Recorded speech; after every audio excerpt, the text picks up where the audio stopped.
Yo, welcome back. Today's video is going to be a little bit different than what we would normally do. Today we're going to be presenting you with our guide on how to build your metal sets more effectively in OPBR.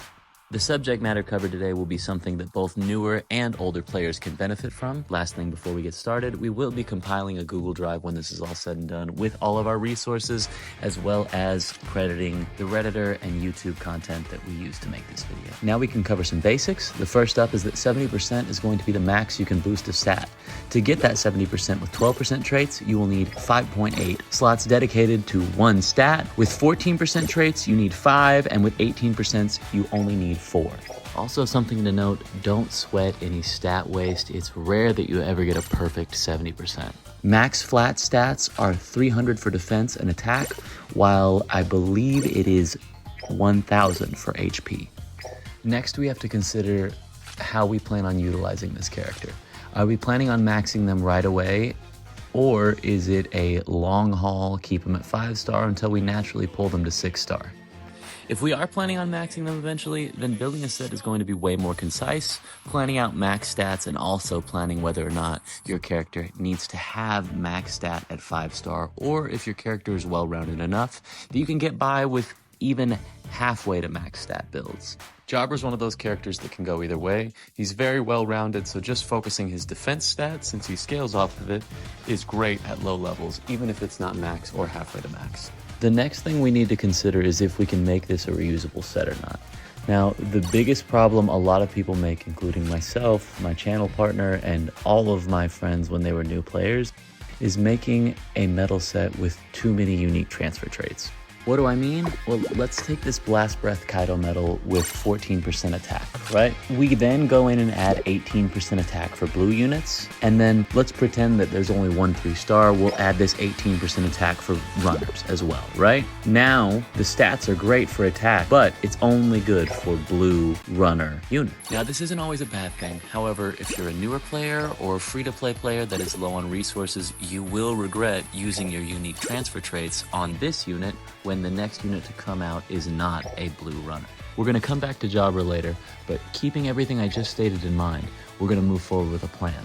And before we start with our metal building options, I always start by looking up recommendations for the current unit you're building. Every unit is different. I highly recommend watching any Roman Puss character guide or any Rage OPBR character showcase. Roman has very in-depth character explanations of most units, and Rage OPBR always shows off character stats after every highlight reel in his character showcases. His will be more experimental at times, but rest assured you'll cook if you can manage to replicate it. Now we can start with our first build option. I call it the easy single max stat. Basically, you just choose the stat that you find most valuable to max and go from there. We build them with 18% transfer traits, 4 to be specific, adds up to 72, we've only got 2% left over to waste. With 4 18% going to the max stat, you would then put the remaining slots left over towards the second best stat. Currently, we're looking at my Whitebeard, who almost has a double max stat build because of 18% transfer traits. Now, I know what you're thinking, some of this stuff does feel unobtainable at times when a lot of your medals only give you 12 to 14% traits. However, this is where your challenge battle rank matters. You can get all of these 18% traits from challenge battle. Some things to take note of when building shield units. It's almost always preferred to max health because your shield is based on a percentage of your health. Then units both like Jabra and Egghead Sanji, who power scale off of defense, would be best benefited from maxing defense and putting the rest into HP. Now this brings us to our second build option, the 14% stat builds. This one has a lot less variations, and depending on whether or not you're a 5-star or 6-star unit, it may be best not to max the stats, but instead to go for a balance between the two best stats. It's easier to build with 14s when you're building for a 6-star unit than it is for a 5-star. Now here, take Jabba for example. I built him with 1 stat, defense, with a little bit of HP. Now, I planned on leveling him to 100 as quickly as possible using frags and the treadmill when I could. Here, he's at max defense because of my 14% and a random 18 I had thrown in there. And then this brings us to our third and final build option, the 12% stat builds. Here's the deal. 12% and 11% traits are some of the least optimal ways to build a metal set. I personally only use them as a placeholder and will transfer them out for different traits whenever possible. As boring as it may seem, when working with 12%, your best bet is to just do 3 and 3 of your recommended stats. It takes 6 12% traits to make a stat max. In my opinion, that's entirely too much, especially when it's already hard to obtain the ideal double max stat builds in the long run. One last thing I didn't cover earlier was that in my unique transfer traits with my Jabra, he has Cypher Pole specific traits.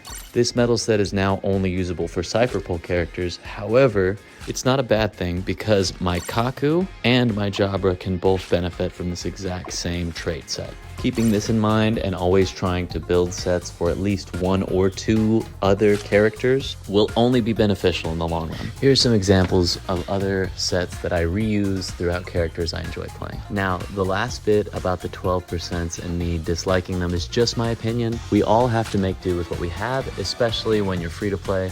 So don't think less of your metal sets if they have 12% traits in them. I still have plenty of sets with 12% only.